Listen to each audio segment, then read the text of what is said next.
आज आम गोटे गप शुणा जे आमको किसी शिक्षा मिल मेन टॉपिक नाम हूँ कहारी दोष देख ना। भगवान बुद्धदेव जड़े शिष्य दिने बुद्धदेव चरण में प्रणाम कर हाथ जोड़ी छिड़ा हो रहिले। भगवान बुद्ध ताको पचारे तुम्हें कौन चाहूच?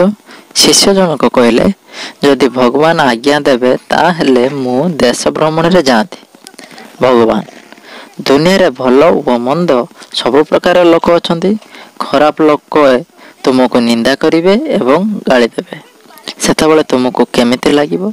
शिष्य मु जानिछि जे से माने बहुत भल लोक कहीं ना से माने मो ऊपर को धूली फोपाड़े नांती कि मते चापुड़ा मारी नांती।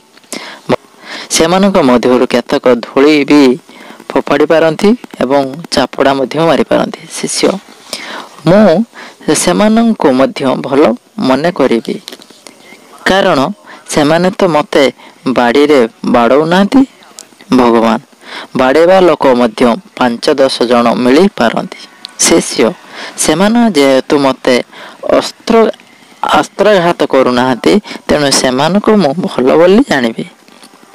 भगवान देश बहुत बड़ जंगल रे ठक और डाकू रहती सेमाने तुमको अस्त्र द्वारा आघात मध्य करि पारंती। शिष्य आ सेही डाकुआ मध्य दयालु भाबिबी कहीं ना सेमाने तो मते जीवित छाड़ी देले। भगवान सेमाने जीवित छाड़ी देबे बोली केमिति जानिलो? सेमाने तुमको मारी भी दे पारंती। शिष्य ए संसार रे होउछि दुख स्वरूप एठारे बेसी दिन रहिले केवल दुख ही मिले। अन्य प्रकार आत्महत्या करिबा महापाप किंतु जदि अन्य केही मारिदेला तबे यह तो ताहार दया।